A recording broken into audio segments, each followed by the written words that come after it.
It is very careful about preserving that reputation. Let us not therefore pursue this talk of expropriating foreign capital. It is not worth it. We are not such a poor country as to go about indulging in tactics which will lose us the goodwill and the credit of the world, and which will perhaps leave a feeling of wrongdoing in our minds and hearts. Even inside our own country, we cannot think of schemes and policies in isolation. We deal, for example, with the zamindari system and other schemes relating to land, what are referred to as schemes of social engineering, cannot often be dealt with in the normal way of acquisition of land or property. We cannot acquire the whole land at once. We have to go about it gradually. We have to find out about our capacity to pay, and then the payment can be graded. That is, when we acquire the property, as we did in the case of zamindars, the relatively poor zamindar gets full compensation 100%. Another person may get about 80%, the third 70, and the fourth 60. There is no trouble there. But let us look at the industrial and business ventures. We are acquiring the Imperial Bank. So far as I know, we are paying pretty full compensation in whatever form it may be. By not doing so, we may save a little money here and there, but it will injure us. It will be even more wrong in the case of the small owners not to give them full compensation. I am surprised that one of these minutes of dissent hints that we are out to harm the small owner. I submit that it is an unfair charge. Nobody can do it. How can we, this parliament or this government, can anybody conceive of this parliament or any other legislature going out to harm the small owner?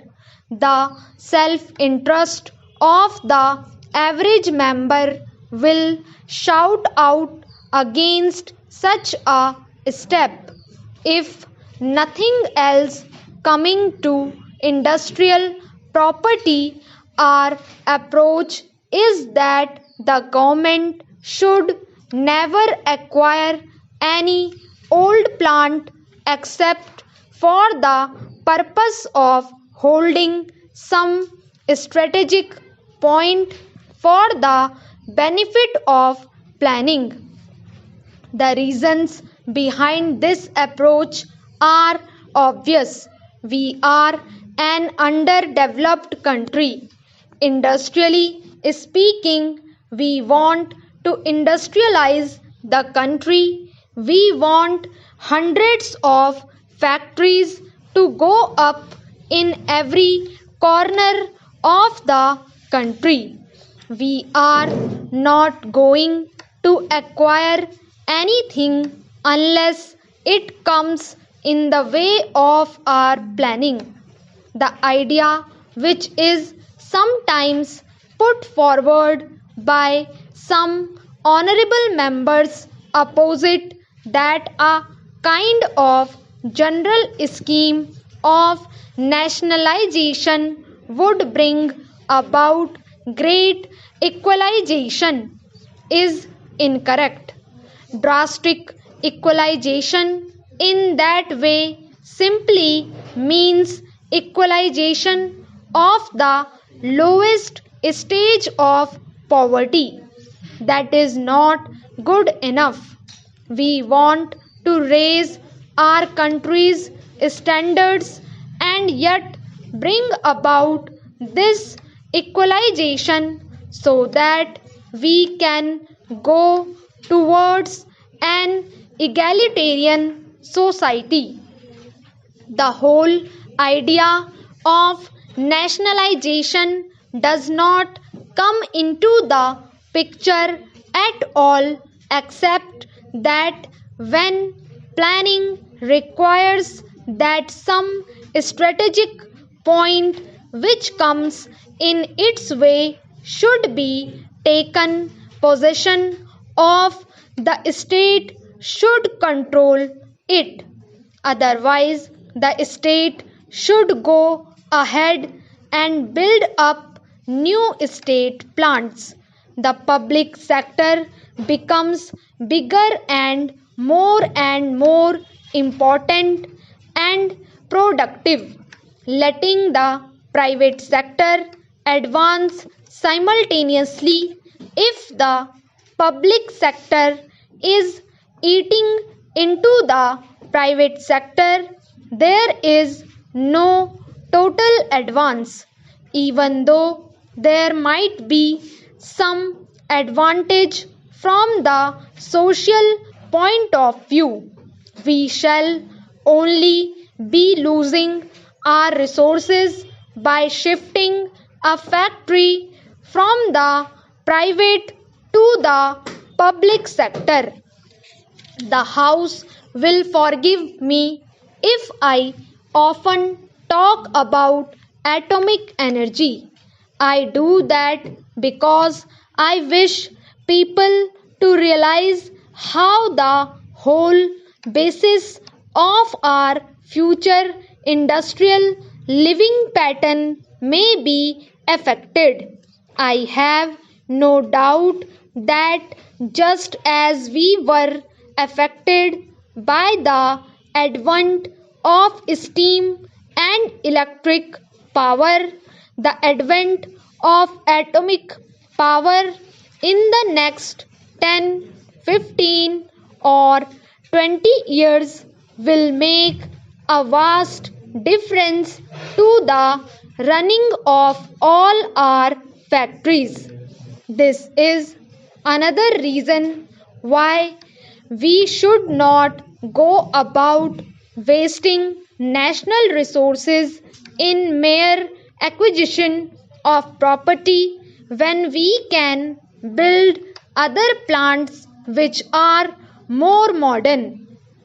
And if we have to acquire property, we should pay just and equitable compensation. There may be many rich men owing these interests, but many of these large properties are limited liability companies with a large number of shareholders.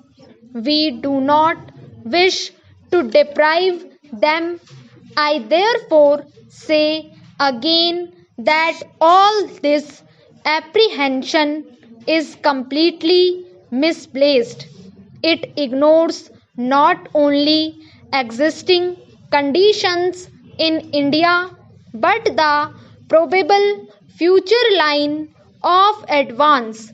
We talk about a socialist pattern of society, industrialization, the removing of unemployment, of higher standards, and so on. What is really necessary is somehow to activize and dynamize the base of the Indian social structure.